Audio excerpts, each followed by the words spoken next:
I know I felt super bad, like holding you up twice and some No, shit. that's, to be honest, like I know with schedules and stuff, it's tough, so it's all good. We try to make it work. That's all good. Yeah. How are you anyway? Yeah, good. Just in unofficial fight camp at the moment. Yeah, you got a fight coming up, huh? Yeah, I've been given a date, but I haven't got any word of who I'm fighting just yet. So I was going to ask you that because I know that I saw your post and stuff, but yeah, there wasn't any mention of an opponent, so I wasn't really yeah, sure I'm if. sort of watching each of the girls. Like I know a couple of the girls are matched in the division, and I've spoken to a few of the other ones, and then my managers let me know that I'm not fighting. So I'm definitely not fighting Kat Zingano. So Yeah, that was sort of like the big thing because obviously she's the big name. So I want to know yeah. within the next, like it's 5 weeks until the date they've given me. So anyone else though, I'll take on any. Do you have do you have a date at all? Yeah, 9th of April. Oh, that's okay. Yeah. Yeah, that's Yeah. crazy. So, Yeah.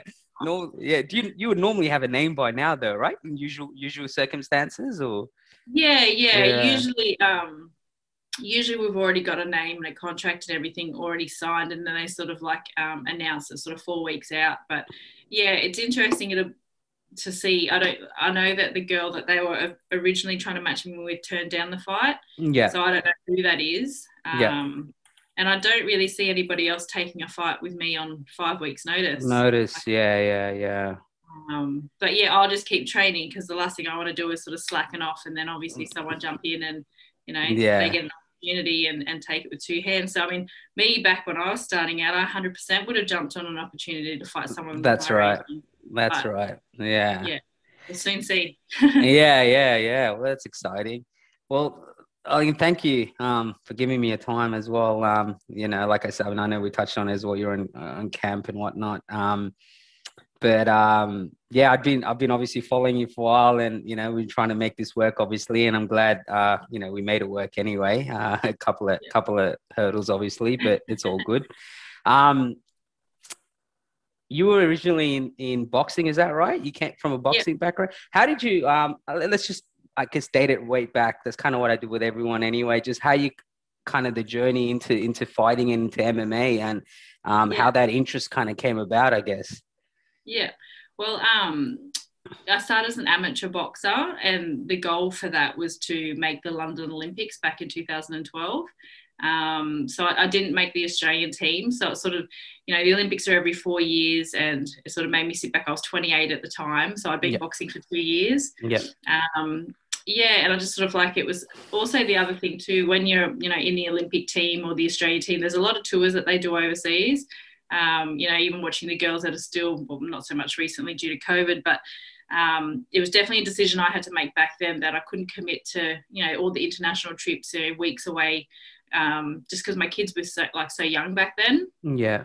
I think I did one trip to China for 2 weeks, and it was really hard to be away from them. So, when I didn't make the Olympic team, that was when I decided that turning professional was something that would better suit my circumstances at the time. And I'm so glad that I didn't hang around as an amateur and, wait for the Rio Olympics in 2016. It just, it's 4 years. I'm sort of even watching it with the girls now, who don't qualify for the team or, don't make it to the Olympics. And it's just 4 years of hard work and, sacrifices. And Heartbreaking. Yeah, it is. It's, Yeah. like I'm close to a couple of the boxers at the moment, and I'm seeing them, Tokyo Olympics was obviously postponed, and now they're not making them selections open to them. So yeah, that's an Olympic dream that's gone down the drain. And so I turned professional in 2012, and had a couple of professional amateur fights.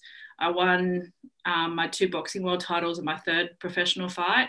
That was in 2013, and things really slowed up sort of that year. There's a few more girls now, like, it was 10 years ago, but back then there wasn't that many girls on the scene in my weight division, in the bigger girl division. Yeah. Sort of in the 50s, 60 kilo range. But, I was fighting it, sort of ranging from 63. And actually, I took fights anywhere from 63 kilos to 75 back in my boxing days. So I guess I still do now. But obviously, I kind of stick to the featherweight division because I'm, signed with Bellator now. But Yeah. so turned professional. I'd gone from being amateur where I was fighting sort of, every weekend, every second weekend, sometimes at tournaments where you get to have, 2 or 3 fights over the weekend. So, I was staying really, really busy, to then, settling into the professional life where you have, 1 or 2 fights a year. And it's just like all that training, and then, you prepare for a fight and an opponent might pull out. So it took a lot to adjust in that first 12 months of being professional. And I was getting a little bit bored too. What's that like? Being busy and amateur, and I mean, obviously pro, there's not just even there's 2 fights a year or 3 fights a year.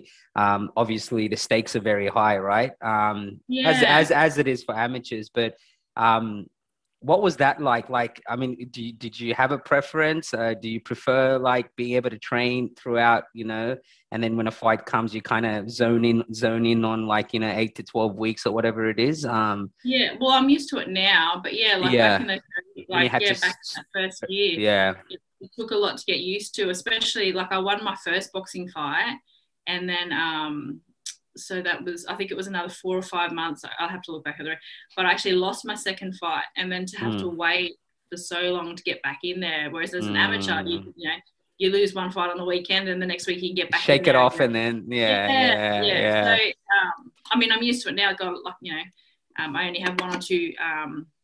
Like I only had the 1 fight last year. That was only because of COVID, but it was a big fight. But yeah, I'm used to.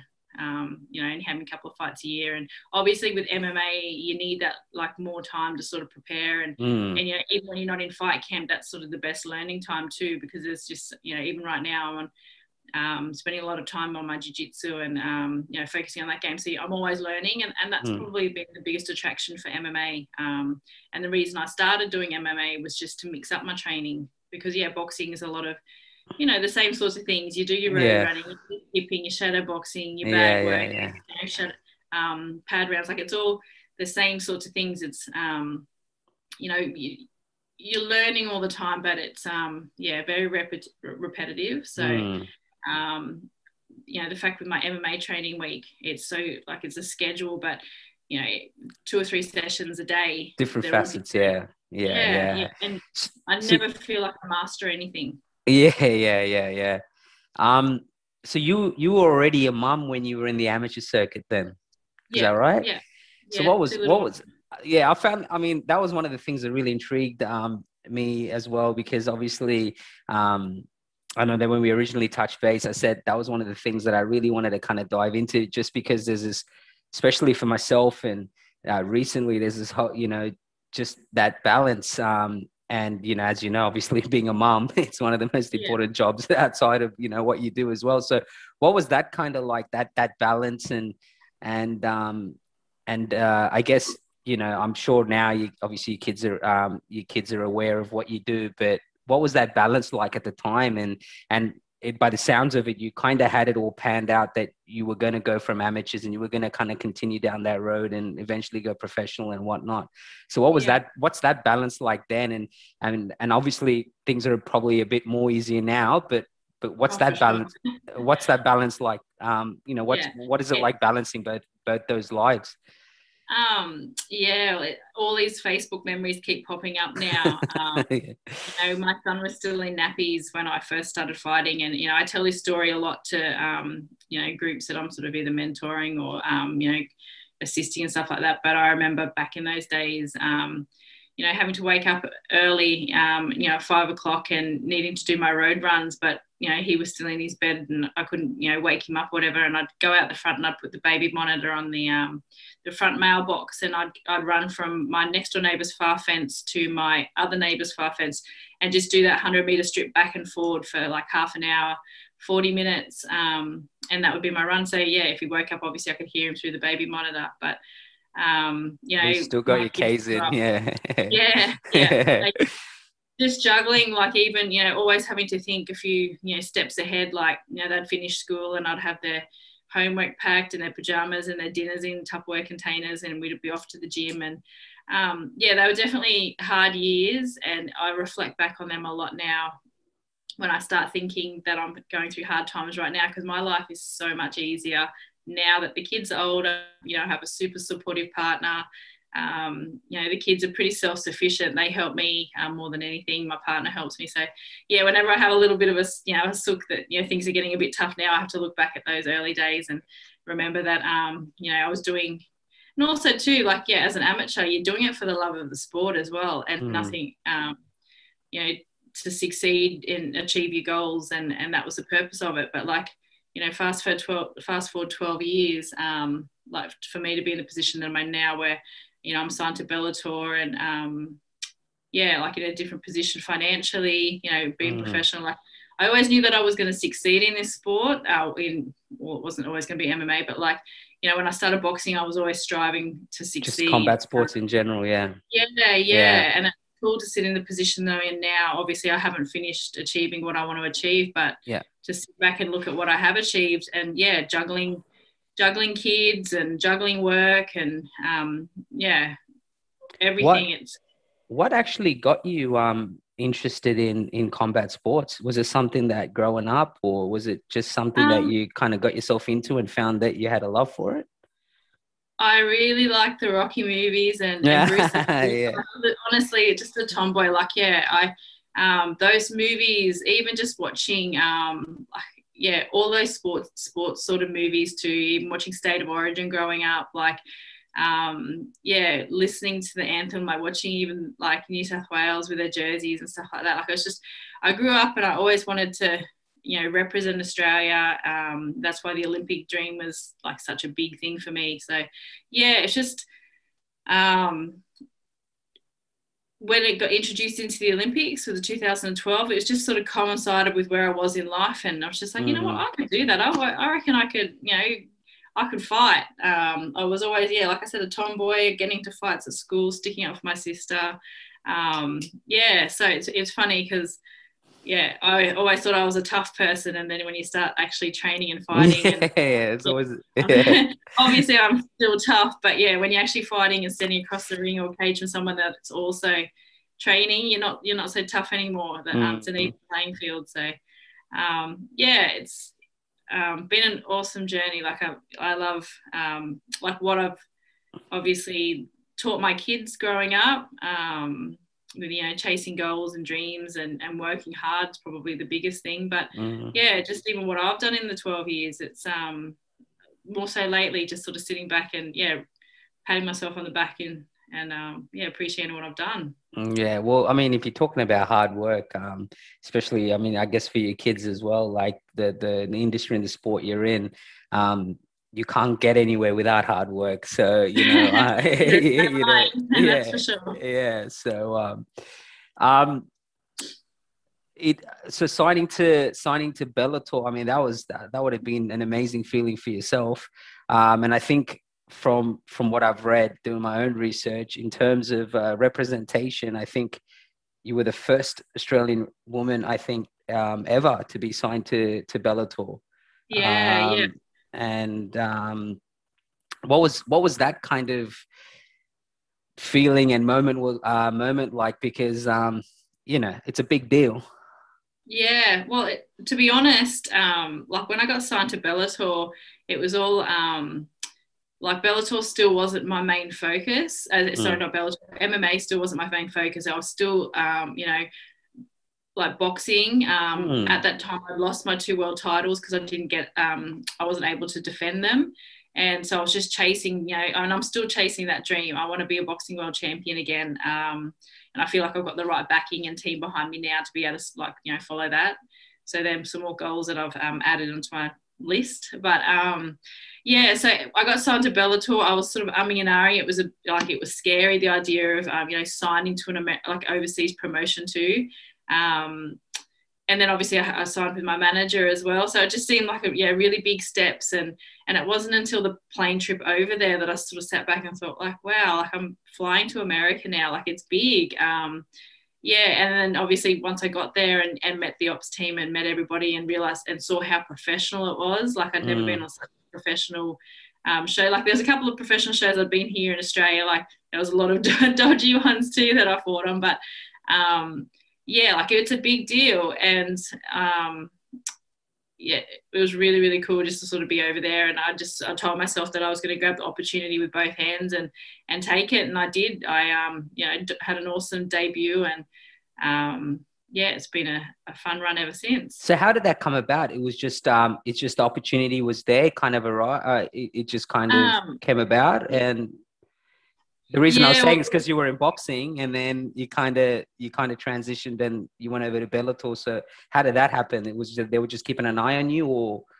Yeah, well, I guess live streaming definitely helped. It makes it a lot easier now. But what happened was, like I said, I was that first year of MMA, I'd had 8 fights. So in the January of 2013, I introduced some wrestling because you would have been doing you would have been doing all the shows in Australia anyway. Yeah. North Coast at that time. But it's funny because I thought the training that I was doing back then when I first started literally scrapes the surface of what I do now.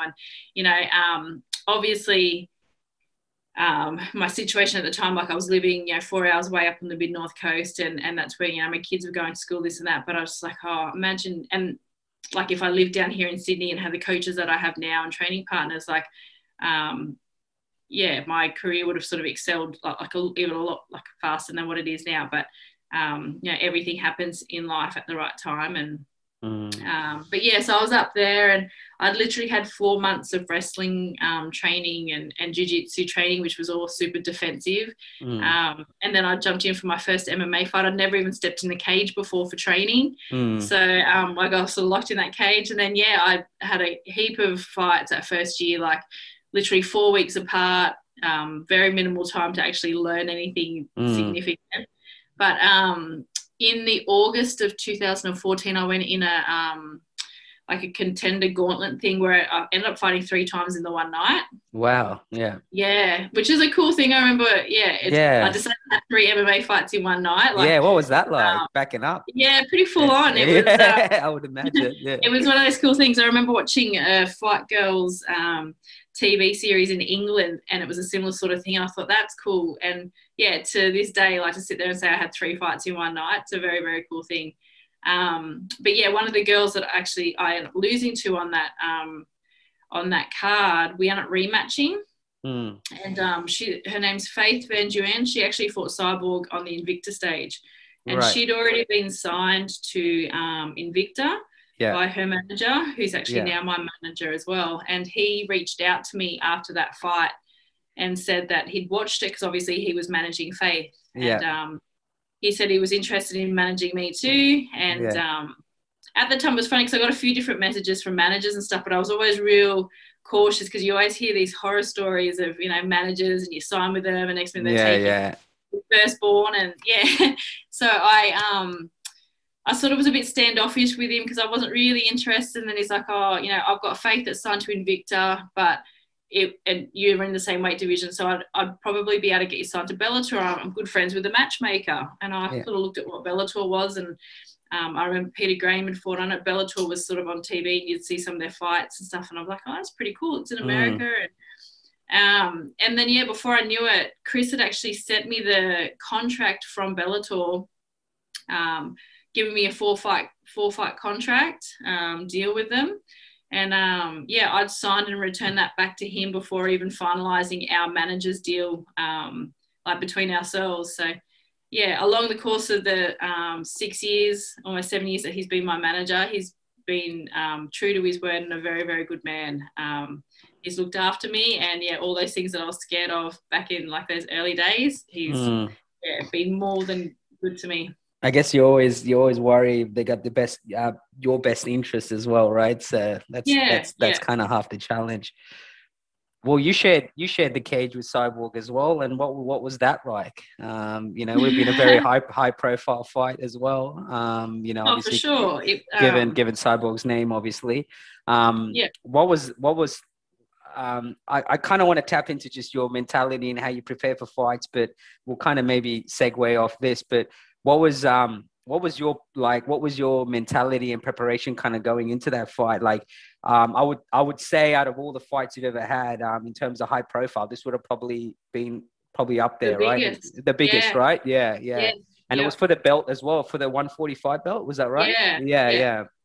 So that fight with Cyborg, literally was ticking off a heap of my career goals in one. Like, I'd been chasing that fight with her my whole career. Like, she's been at that number one spot. And, you know, if you're not chasing that number one in your division, then you're not in the sport for the right reason. So, yeah, I've always wanted to fight her.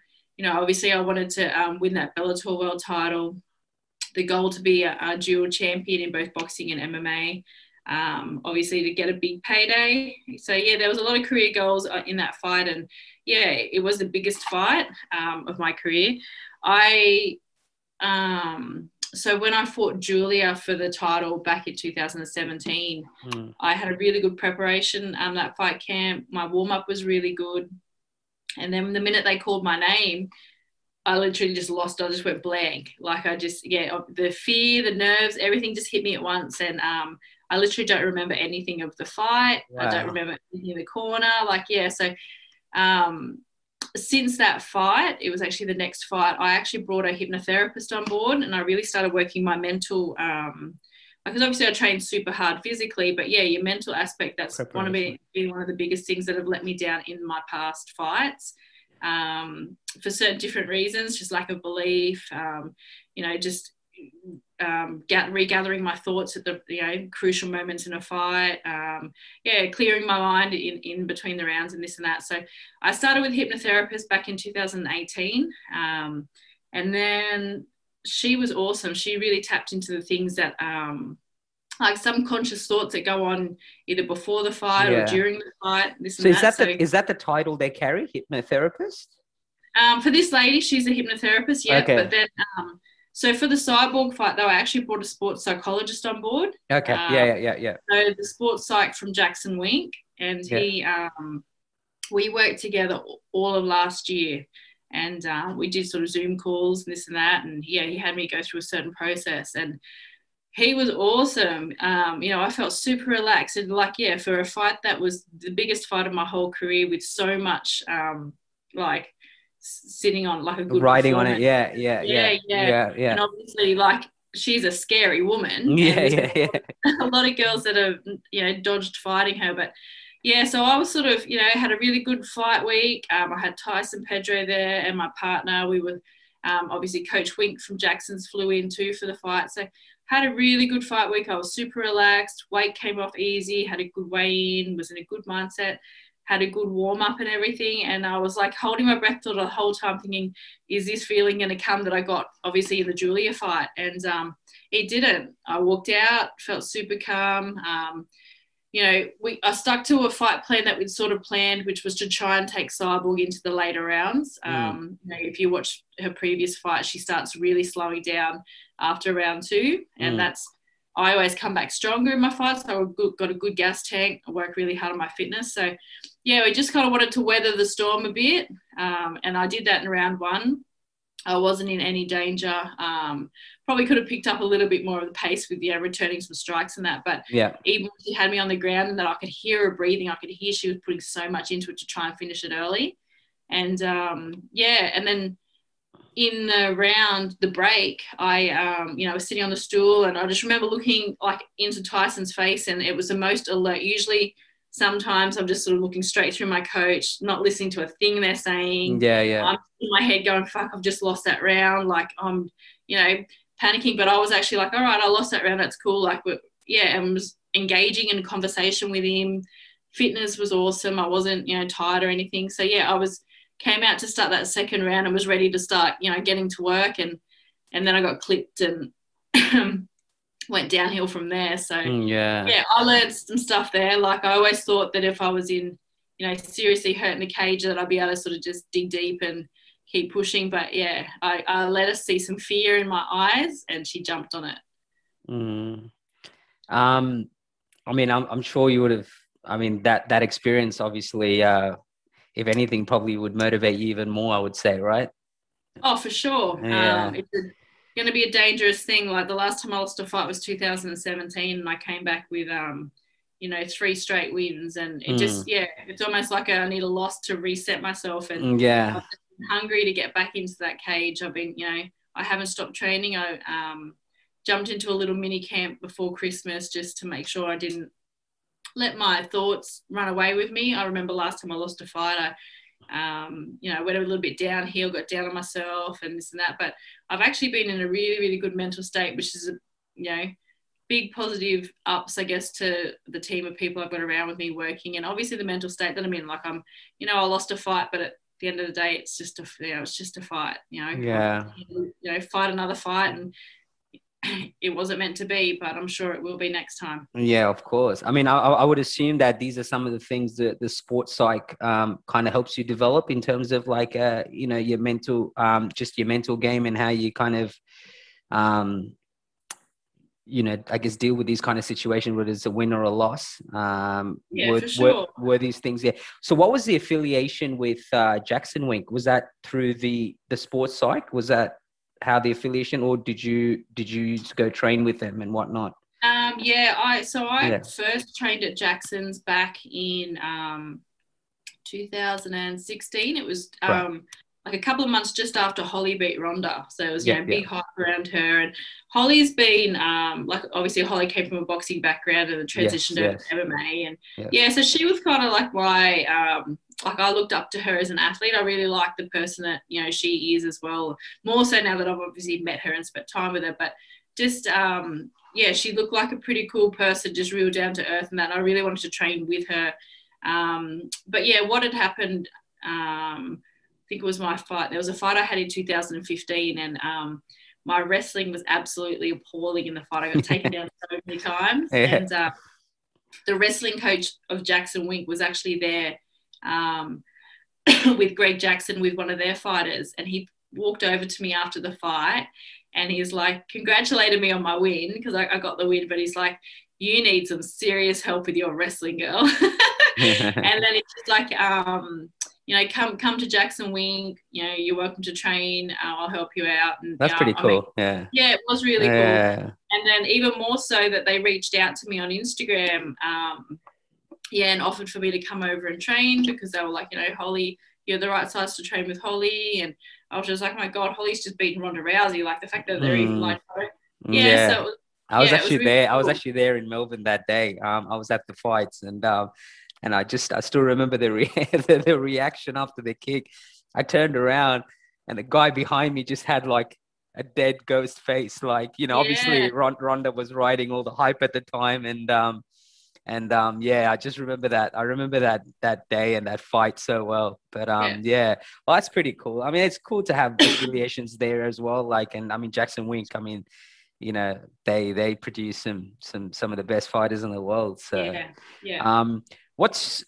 so how do you kind of I know you touched a little bit about your, like, in terms of just being in a good mental headspace, and obviously that's kind of half the battle in the game you're in, is just to constantly be motivated, or, you know, remotivated.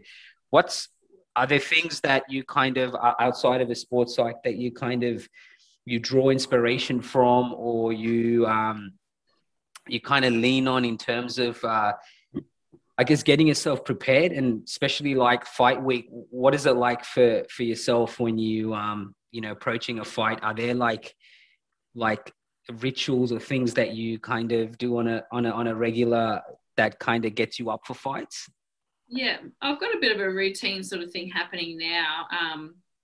Like, yeah, for me to go into fight week, so I do a lot of, like, even now I've got to do it now for today, but I've got my journal. Yeah, beautiful. And then obviously my diary, but I do that. So I like to journal and, you know, make sure every stone's covered, and everything's covered, no stones left unturned in my fight camp, so that, and I'd write it down so that when it comes to sort of fight week and you sort of question, because I remember in the early days, you sort of, the biggest thing I used to question was like, am I fit enough? And I still sort of always ask myself that, because I get pushed so hard in training, it never feels like that you're actually getting fit. But yeah, like I wear my heart rate monitor and this and that now, and really like monitor everything. But by writing it down too, it just, you go back and you see it, and like, you know, your good sessions and, like, you know, the tough sessions or things that you've achieved and that. So it's nice to sort of go back. So it kind of ticks all those boxes come fight week. But yeah, I've done this enough times now. I sort of know my ritual. I go in there, you know, my water loading process, you know, enjoy the downtime eating, this and that. Like fight day breakfast is one of my favorite meals after the weigh-in. But Yeah, as for rituals, probably the two things that stand out, or three things, I guess, is like fight morning. I always shave under my arms to make sure that when I get my arm raised, I'm not that person that's like, it's just, yeah, because it's just that, like, in my head, and even my sports psych saying it too, like, you know, I'm already planting that seed that I know I'm winning. So, you know, my hand's getting raised. Yeah, so, yeah. You know, that's the first thing fight day when I'm, you know, fight morning when I have my shower. So at some point of my warm up before the fight, I'll take a moment, I'll stop and I'll go over to the edge of the mats in a quiet corner and like I'll pray, which a couple of the photographers have caught a few of the photos at some of my fights where I'll just pray and obviously thank God for, you know, getting me through another fight camp, having an awesome team, getting me here uninjured or dealing with any injuries that I might have. But yeah, obviously wishing myself and my opponent that we leave the cage safe. You know, I always like have a little joke in my head when I sort of say that part. I'm like, I don't mind a couple of black eyes and cuts and this and that, but obviously I'd hate to severely injure anyone because, you know, we all have lives outside of the fight world. Of course, yeah. Yeah, even that time, like there was one fight that I dumped my opponent on her head, did like a kind of rampage slam. And yeah, after that fight, I was out in the change room and it sort of really just like hit me because, you know, a slight movement another way or whatever, I could have, you know, she could be paralyzed and that would be something that I'd have to live with for the rest of my life. It just, yeah, it goes to show freak accidents and stuff like that happen. And I was very, very grateful that it didn't. So yeah, I pray before every fight and, you know, before I ever step into the cage or even in training before I step onto the mats or into a boxing ring or into a training cage or whatever, I'd like, you know, give a moment just to like quickly pray and, you know, for our safety and yeah. So they're probably the only rituals that I have. Yeah, yeah. And in terms of inspiration, I know you obviously, you said, you know, watching like things like the Rocky movie and stuff was kind of what got you into the game. But do you draw into certain inspirations during fight week or, you know, that period where the fight's kind of rising, where you kind of, you know, I guess some people I know for my amateur boxing stuff, I actually, funny enough, I watched the first Rocky. So, you know, do you kind of draw inspiration in certain things that, you know, whether you watch certain things, read certain things that kind of gets you in that headspace?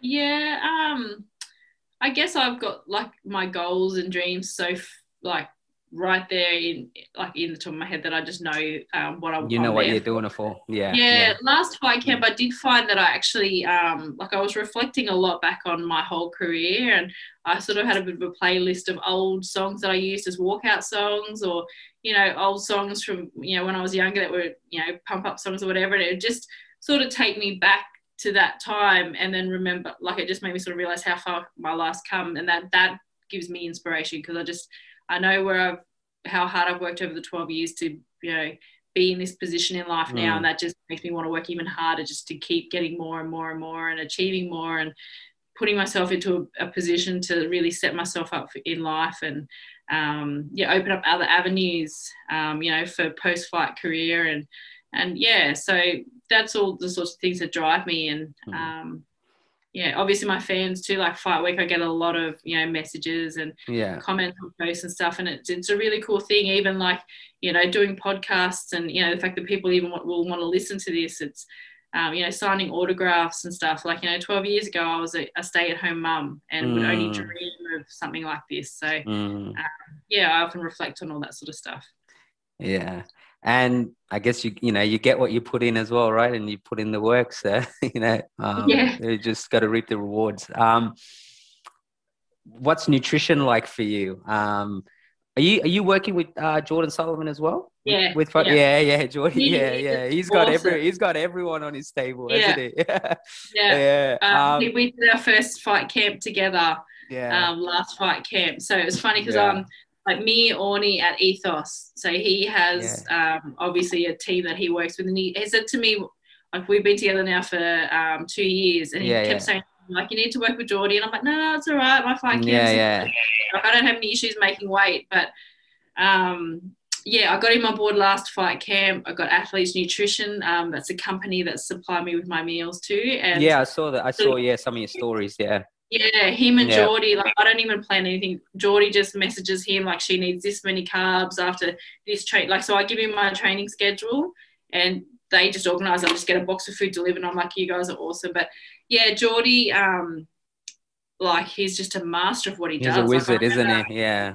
yeah, Mm. he gave me my first lot of meal. Like, you know, I've got to do my own breakfast and stuff. And then even when my meals came, I'm like, this is so much food for me to be eating. And I was like, are you sure I'm going to be losing this weight? And then like, yeah. And then I thought, you know what? He's a professional. He's got, look at the team of fighters that he's got. No one's ever missed weight. Like, Yeah.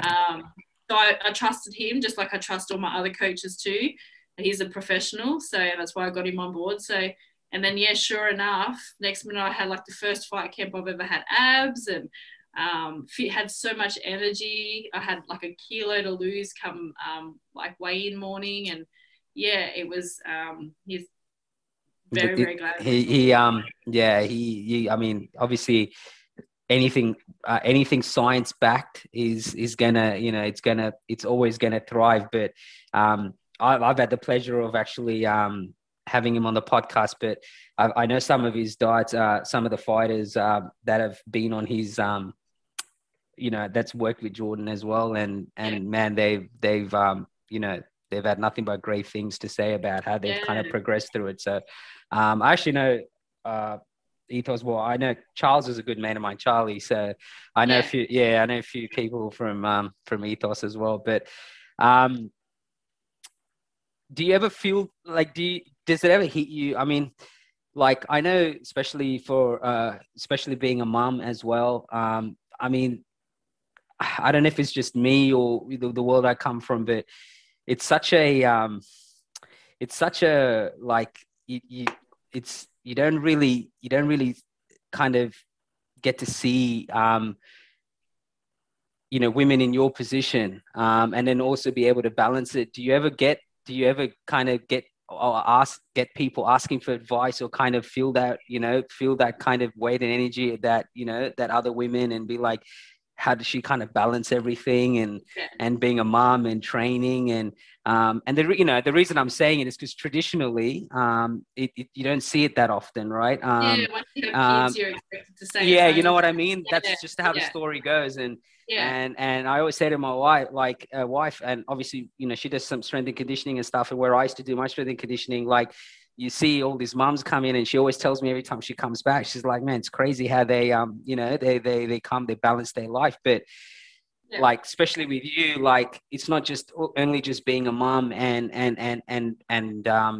a wife and a family person, but you're carrying this whole other bunch of weight on your shoulder as well, right? You know what I mean? Like, it's crazy. Like, I always found it fascinating, and I always wanted to ask you that, because it's not easy to do. You know, you could take it all the way right down to an amateur level when you're training is hard, but let alone balancing everything, balancing your life, knowing that you have to be there for other things as well in your life. Like, you can't just be selfish on your own, you know? Do you get people kind of coming and asking for advice, or kind of trying to draw inspiration from how you go about being able to balance everything? Yeah, definitely. I feel like I've got a really good, like I relate to a lot of the females and mothers, like especially when it comes to like a lot of people that come to my boot camps, and a lot of my clients are mothers too. And it's funny because I'll get to an end of the day, and I come to my session, they're like, oh my God, I'm so tired, or, you know, the kids, and then they'll and they're like, oh, there's no point mentioning to you, is there? Like, oh, you're welcome to feel like that, but the fact that you're here doing it, like, you know, it's like, you know, if it was another personal trainer, they'd probably like call in and be like, you know, I can't make it today, I'm, you know, too busy. But they realize, like, even for me, you know, for a mum to go off and do something. So, you know, my training, that's my release. I don't go and, you know, I don't go out. I don't really, you know, that's my social life sort of thing. You know, my training, what I've classed as my selfish time, because it does take up so much time. I don't have other time to, you know, do other things for myself. So that's totally fine, because I enjoy doing it. I love what I do. But I've always said that my kids, it's, you know, I finish a training session and I switch off from the gym and I come home, and you know, my family life's my family life. Like, very rarely do we talk about my fighting. I don't come home and talk about my training. I leave it there.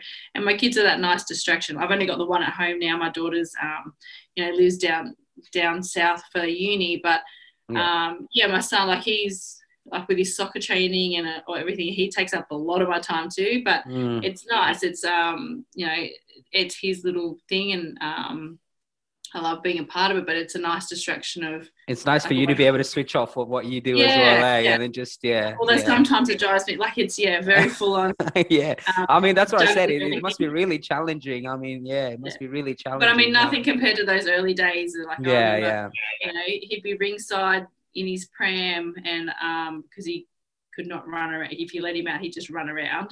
So while I was sparring or something, he'd be sitting in his pram and he'd be there with like eating something or whatever, and I'd be having to change nappies between rounds, or like be crying for a drink or something. It's just it's cool when I see the photos come up on my Facebook, because it's a nice reminder of how far I've come and what they've grown up seeing too. I'm fighting the world stage. Of course, it's exciting.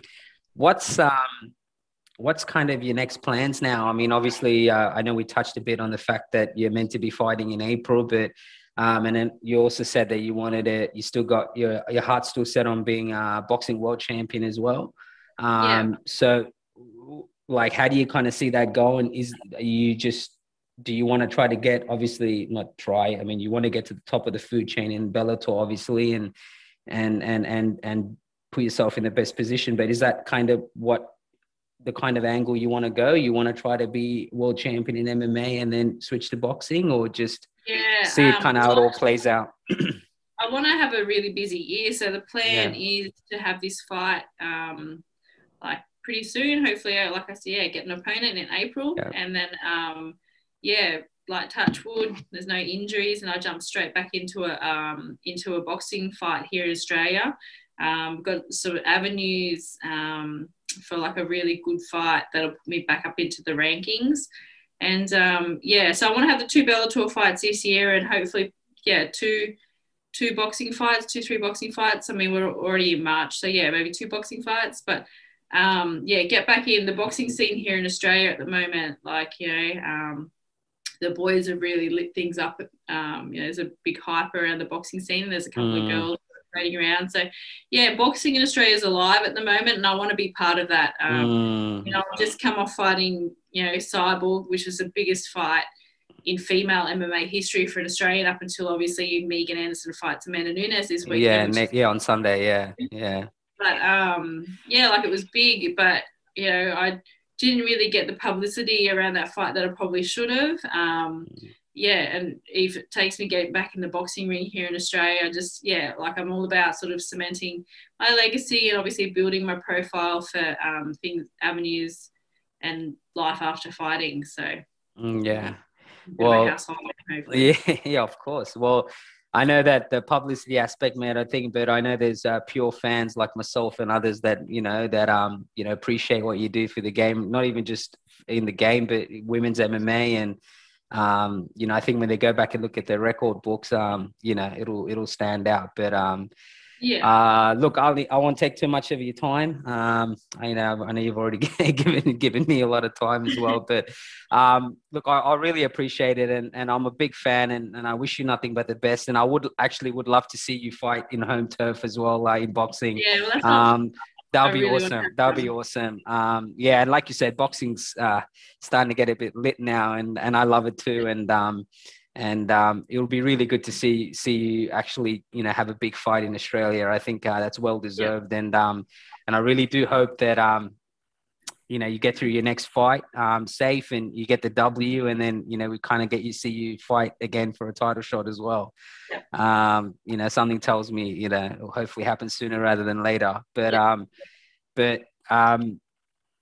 just want to obviously thank you for giving me your time, I wish you nothing but the best. And do you want to give a quick shout out? I know that you got an apparel. I saw that you were showcasing some apparel with clothing. I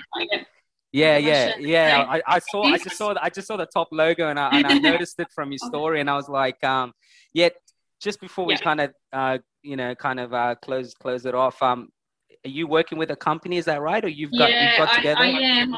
I've done a collaboration with BF95.